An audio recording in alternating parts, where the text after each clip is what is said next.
오늘 타이틀은 예수 그리스도의 승귀 상태입니다.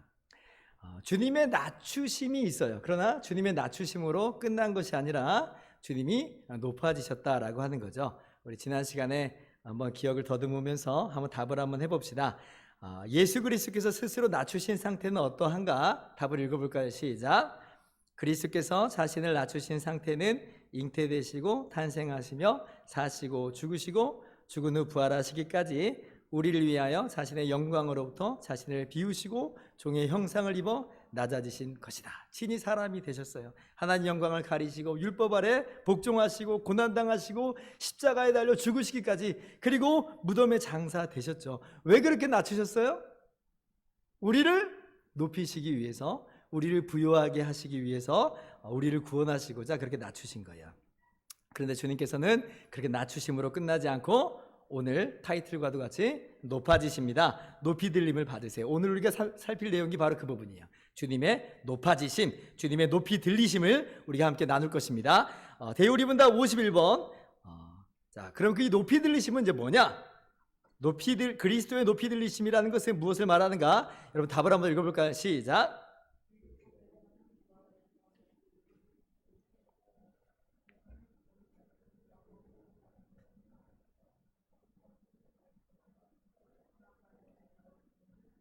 그렇죠. 네 가지를 이야기해요. 주님의 높아지심이라 함은 부활, 두 번째 승천, 세 번째 하나님 보좌 우편에 앉으신 것, 네 번째 재림. 이것을 주님의 높이 들리심, 주님의 높아지심이라고 이야기를 합니다. 51번은 총괄적으로 이야기하는 것이고요. 52번 문항서부터 이 하나하나를 살펴보는 거예요. 그러면 대표적인 성경 구절을 먼저 하나씩 짧게 짚어봅시다. 고린도전서 15장 4절 시작. 그렇죠. 예수님은 부활하셨습니다. 역사적으로 실제적으로 몸이 부활하신 거예요. 자, 그리고 예수님께서는 승천하십니다. 마가복음 16장 19절 시작. 주 예수께서 말씀을 마치신 후에 하늘로 올려지사 하나님 우편에 앉으시니라. 승천하셔서 하나님 보좌 우편에 앉으셔요. 에베소서 1장 20절도 마저 읽습니다. 그의 능력이 그리스도 안에서 역사하사 죽은 자들 가운데서 다시 살리시고 하늘에서 자기의 오른편에 앉히사. 오른편이라고 하는 것은 하나님의 통치권이라고 하는 거예요. 예수님께서 하나님 보좌 우편에 앉으셨다는 것은 이제 왕으로서, 대주제로서 만유를 통치하신다, 이제 이런 의미예요. 그리고 주님께서 재림하시죠. 사도행전 1장 11절 말씀 같이 읽습니다. 시작.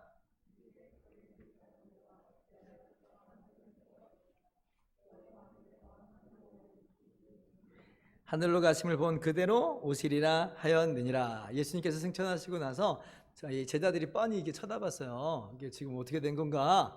어디로 가신 건가? 그러니까 천사들이 나타나서 이 이야기를 하는 거예요. 주님께서는 올라가신 그대로 다시 오신다. 재림을 분명하게 이야기해 주었어요. 그리고 주님이 재림하시는 그날에 마침내 완전한 심판이 있게 됩니다. 이것이 예수님의 높이 들리심의 네 가지 모습이에요. 자, 그런데 주님의 높아지심, 높이 들리심을 우리가 생각할 때 오해가 될 만한 것 한 가지는 꼭 피해야 됩니다. 그게 뭐냐면, 예수님은 그럼 원래 안 높으신 분인데 지금 이제서야 높아지신 것인가? 라고 하는 오해가 있을 수 있는데 그렇지는 않아요. 왜? 예수님은 원래부터 하나님이시잖아요. 높으신 하나님이시잖아요. 하나님께 더 높은 게 어디 있어요? 하나님은 완전한 하나님이고 하나님은 불변하신 하나님이에요. 그러니까 예수님이 하나님으로서부터 더 높아지시는 것, 그런 것은 없습니다. 그럼 이게 무슨 의미인가? 라고 할 때에 먼저 주님의 높아지심은 낮아지셨으니까 낮아지심에서 높아지신 거예요. 낮아지심으로 끝나버리는 게 아니라 높아지셨다라고 하는 의미에서 높아지심입니다. 두 번째, 그 높아지심조차도 하나님 되심, 신성에 있어서 높아지셨다는 의미가 아니라 낮아지신 한 인격이신 한 인격 중보자로서의 높아지심이에요. 참 하나님, 참 사람으로서 중보자가 되셨잖아요. 그 중보자로서 높아지심이라는 것을 기억해야 됩니다. 그 결과 세 번째, 그것이 어떤 의미로 다가오냐면, 중보자 되신 예수 그리스도 안에서 주님께서 인성을 가지고 이 모든 것을 이루셨기 때문에 우리의 인성을 취하셨으니까 우리가 덩달아서 높아졌다는 것을 주님의 높아지심 속에서 우리가 발견하게 되는 거예요. 그래서 주님께서 이런 과정을 거치시고 이런 과정을 보여주신 것은 이것이 누구의 이야기가 되는 거냐면 우리의 이야기가 되는 거예요. 우리의 높아지심을 주님의 높아지심 가운데서 이미 다 성취하여 주시는 것이죠. 자, 그런데 오늘 이제 이 네 가지를 다 이야기하기에는 분량이 너무나 많습니다. 제가 원래 이제 코로나 때는 이제 영상으로도 나가니까 강의를 한 25분 안팎으로 해야겠다고 계획을 했는데 지금까지 잘 안 됐어요. 애초에 많은 분량을 책정하다 보니까 중간에 막 끊을 수가 없으니까 막 무한정 늘어지더라고요. 그래서 오늘은 딱 절반만 합니다. 부활과 승천까지만 하도록 하겠습니다. 자, 그러면 구체적으로 살펴봅시다. 먼저 우리 주님의 부활입니다. 그리스도께서는 부활해서 어떻게 높이 들리셨는가? 자, 길지만 한번 같이 읽어봅시다. 시작. 그분은 죽었음에도 불구하고 썩지 않으셨으며 죽음이 그분을 가둘 수 없었다. 고난받으신 바로 그 몸을 가지셨다. 그 몸은 육체의 기본적인 성질을 다 갖추신 몸이었다. 그러나 죽을 수밖에 없거나 세상 사람들에게서 공통적으로 볼 수 있는 연약함을 지닌 것은 아니었다. 그분의 몸은 영혼과 참으로 연합하여 사흘되던 날 죽은 자 가운데서 자신의 힘으로 다시 살아나셨다. 그러므로 하나님의 아들 되심을 선포하셨으며 하나님의 공의를 만족시키셨고 죽음을 이기시고 죽음의 권세를 가진 자를 정복하셨다.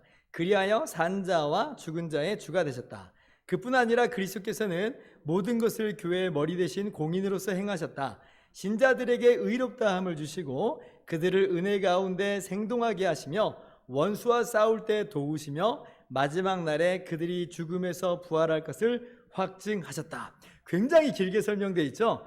영상을 통해서 잠깐 제가 봤는데 제 얼굴까지 이렇게 화면이 올라와 있을 정도예요.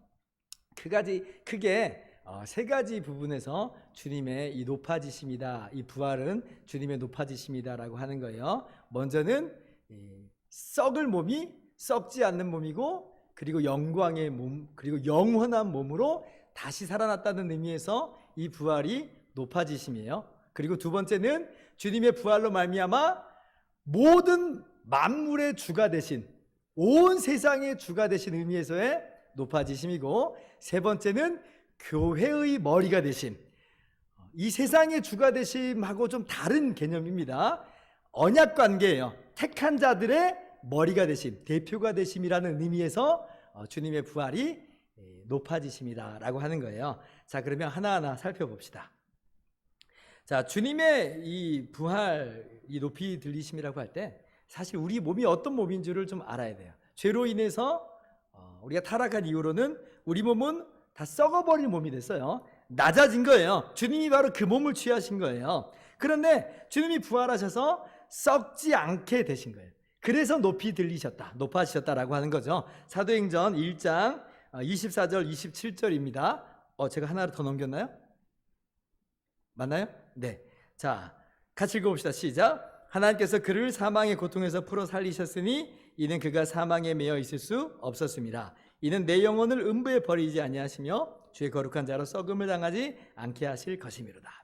그래서 이 부활의 몸, 이 높아진 몸은요 굉장히 신비롭습니다. 우리의 이해를 훌쩍 뛰어넘고 있어요. 성경을 보니까 주님이 부활하신 후에 제자들을 찾아오신 장면이 나오는데, 제자들이 두려워서 창문도 닫고 문도 다 닫고, 그리고 두려움 속에 있는 그 현장 속에서 부활하신 주님이 나타나시잖아요.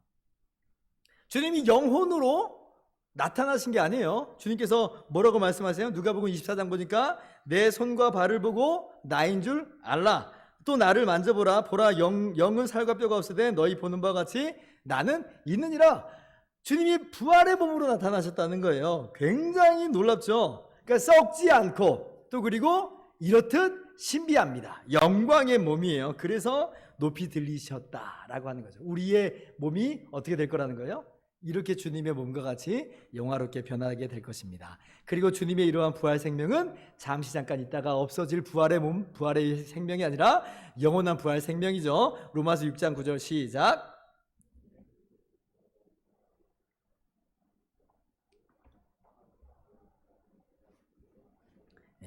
다시는 죽지 않는 부활이에요. 나사로는 다시 살아났지만 죽었죠. 나사로의 부활은 진정한 부활이 아닙니다. 우리 주님의 부활로 진정한 부활을 보는데 주님의 부활은 영원한 생명의 부활이에요. 그래서 높이 들리신 것이죠.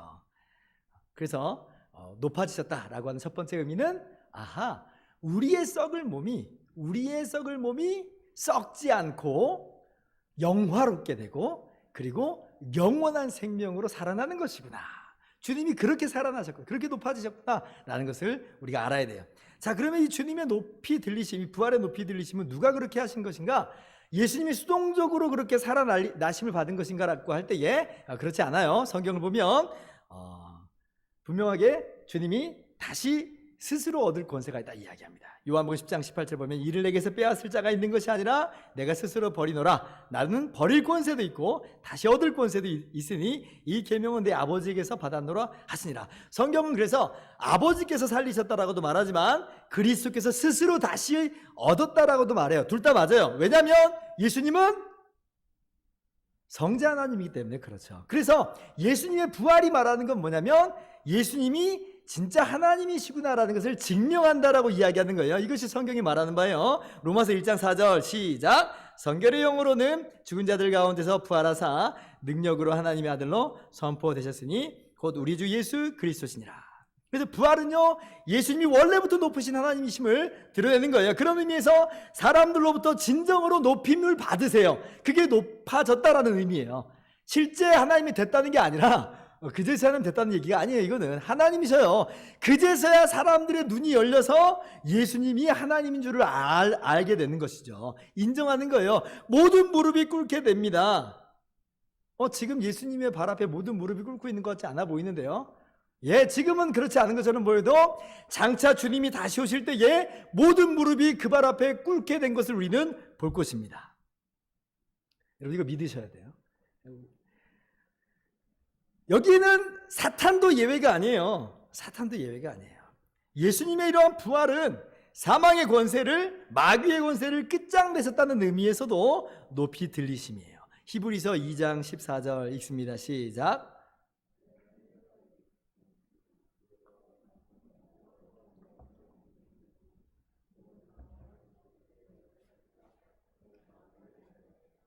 네, 예수님께서 부활하심으로 지금 죽음의 권세를 끝장내셨고 마귀의 권세를 끝장내셨어요. 그리고 장차 심판 때에 모든 무릎을 꿇게 된다고 그랬죠. 그때의 마귀도 마찬가지로 예수 그리스도의 권세 앞에서 영원한 심판을 받게 돼요. 마귀가 무슨 지옥의 주인처럼 그려내는 것은 그건 불교적 개념이에요. 마귀는 지옥의 주인이 아닙니다. 지옥은 마귀가 고통당하는 형벌의 장소예요. 모든 무릎이 꿇는 게 맞아요. 그래서 우리 주님께서 부활하심으로 만유의 주가 되셨다라고 하는 것이죠.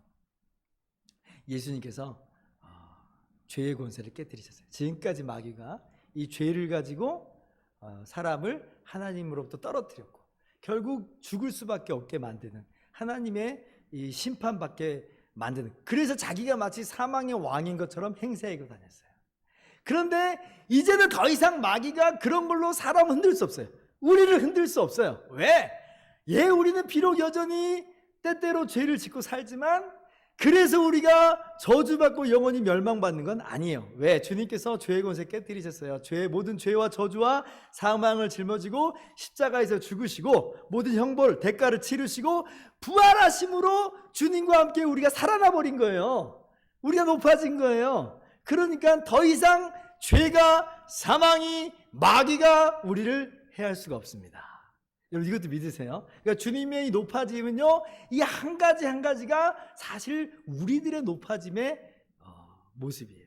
주님께서 우리를 높이신 거예요. 얼마나 감사한지 몰라요. 그래서 로마서 14장 9절 예수 그리스도께서는 죽었다가 다시 살아나셨으니 그 죽은 자와 산 자의 주가 되려 하심이라. 모든 무릎이 그 발 앞에 무릎을 꿇는 만유의 주가 되셨다라고 하는 거예요. 이것이 두 번째 높아짐의 의미라고 했습니다. 세 번째 주님의 높아지심, 높이 들리심의 의미는 뭐냐면 예수님께서 교회의 머리가 되셨다는 의미에서 주님이 높아지셨다라고 이야기하는 거예요. 주님은 우리의 공식적인 대표가 되셨습니다. 에베소서 1장 20절 이하를 교독합니다. 그의 능력이 그리스도 안에서 역사하사 죽은 자들 가운데서 다시 살리시고 하늘에서 자기의 오른편에 앉히사.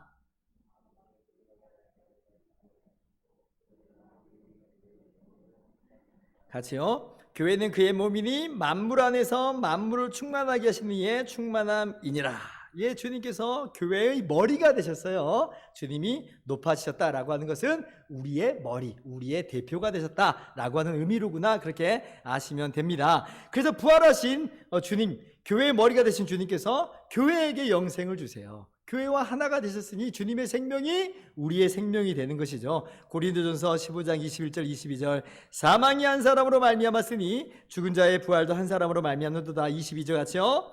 아담 안에서 모든 사람이 죽은 것 같이 그리스도 안에서 모든 사람이 삶을 얻으리라. 그리스도 안에 있기만 하면, 우리가 교회로 주님의 몸이 되었다거나 되기만 한다고 하면 우리는 영원한 삶을 얻는 것이죠. 부활하신 주님께서 교회에게 의롭다 하시면 되세요.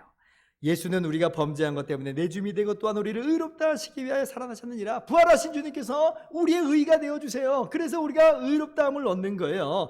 주님께서 지금도 은혜 가운데서 빛 가운데 살도록 우리를 인도하시죠. 골로새서 1장 12절 같이 읽습니다. 시작. 우리로 하여금 빛 가운데서 성도의 기업의 부분을 얻기에 합당하게 하신 아버지께 감사하게 하시기를 원하노라. 근데 주님께서 부활하심으로 우리의 대표가 되시고 우리와 한 몸이 되셔서 우리를 의롭다 하시고 생명 주시고 날마다 은혜 가운데 충만하게 하셔서 거룩한 삶을, 빛의 행실을 살도록 하시죠. 그리고 주님이 우리의 머리가 되시기 때문에 우리는 모두 원수에게서 보호를 받습니다. 아까 얘기했잖아요. 모든 민족이, 모든 사람이 예수 그리스도 앞에 무릎을 꿇잖아요. 주님 만유의 대주제가 되세요. 그러니 어떤 세력이 주님과 하나가 된 우리를 해할 수 있겠어요? 주님은 우리를 보호하여 주시고 지켜주세요. 고린도전서 15장 25절 27절 그가 모든 원수를 그 발 앞에 그 발 아래 둘 때까지 반드시 왕노릇 하시리니, 같이요. 만물을 그의 발 아래에 두셨다 하셨으니 만물을 아래에 둔다 말씀하실 때에 만물을 그의 아래에 두시니가 그 중에 들지 아니한 것이 분명하도다. 네, 주님께서 지금도 왕노릇하고 계십니다. 부활하심으로 지금 만유의 주가 되셨어요. 우리의 주가 되셨습니다. 주님이 지금 통치하고 계세요. 왕노릇하고 계세요. 이것은 하나님 보좌 우편에 앉아 계셨다는 그 얘기를 할 때 한 번 더 하겠습니다. 그러므로 여러분 두려워하지 마세요. 걱정하지 마세요. 염려하지 마세요. 물론 보이는 환경을 보면 우리가 움츠려들 수 있어요. 그러나 만왕의 왕이시요 우리의 주가 되신 예수님 바라보세요. 높아지신 주님 보세요. 그 안에서 높아진 우리들을 보세요. 그럴 때 그 안에서 우리가 새 힘을 얻게 될 줄을 믿습니다. 그리고 확신하시기 바랍니다. 우리도 주 안에서 장차 영원한 생명의 몸으로, 영광의 몸으로, 썩지 않는 몸으로 부활하게 될 것입니다. 고린도전서 15장 20절 읽습니다. 시작.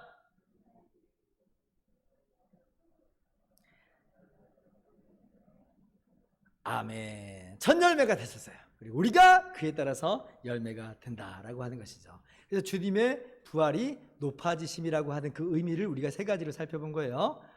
몸이 살아난 거예요.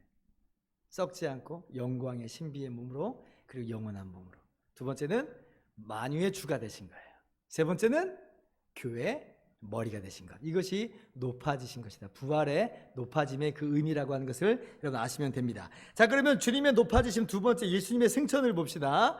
53번 문항을 보면 그리스도께서 승천하심으로 어떻게 높이 들리셨는가? 한번 같이 읽어볼까요? 시작. 그리스도께서는 승천하심으로 높이 들리셨다. 주님께서는 부활하신 후에 40일 동안 지상에 계시는 동안에 사도들에게 자주 나타나셔서 그들과 담화를 나누시면서 하나님의 나라의 일들에 관하여 말씀하셨으며 모든 나라 백성들에게 복음을 전하도록 부탁하셨다. 우리의 인성을 가지시고 우리의 머리 되신 주님께서는 원수를 이기시고 사람들이 보는 가운데서 하늘 높이 올라가셨다. 거기서 우리에게 주실 은사를 받으시고 우리로 하여금 하늘나라의 애착을 가지도록 하시며 우리를 위하여 있을 곳을 준비하신다. 그곳은 주님께서 계시는 곳이다. 세상 끝날에 재림하실 때까지 주님은 그곳에 계신다. 먼저 주님의 승천하신 사건을 보면요, 주님께서 부활하신 다음에 바로 승천하시지 않죠. 우리 사도행전 1장 2절 3절을 보면 40일 동안의 기간이 있었다는 것을 봅니다. 그 기간 동안에 무엇을 하셨는가? 제자들을 가르치셨죠.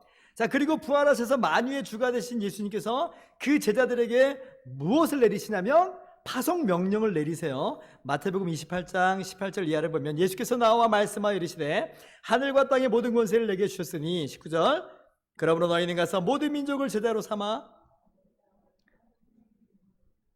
같이요. 내가 너에게 분부한 모든 것을 가르쳐 지키게 하라. 볼지어다 내가 세상 끝날까지 너희와 항상 함께 있으리라 하시니라. 아멘. 그래서 이 복음 전파 명령은 만유의 주가 되신 우리 예수님의 명령이에요. 우리를 막을 세력은 없습니다. 그리고 궁극적으로 우리가 우리의 힘으로 전도해 내는 것도 조차도 아니에요. 주님이 행하시는 거예요. 우린 다만 주님의 권세를 가지고 나아가기만 하면 되는 것이에요. 너무 부담 갖지 말고 담대하게 나아가세요. 그리고 예수님께서 제자들을 떠나서 하늘로 올라가시죠. 그런데 정말 너무나 놀라운 것은 주님이 하늘로 올라가실 때, 자, 내가 이제 할 일 다 했으니까 인성을 벗으시고 하나님 되심으로만 그렇게 하늘로 올라가셨다, 그렇게 말하지 않아요. 성경은 우리의 인성을 가지고 중보자로서 그대로 올라가세요. 그대로 올라가세요.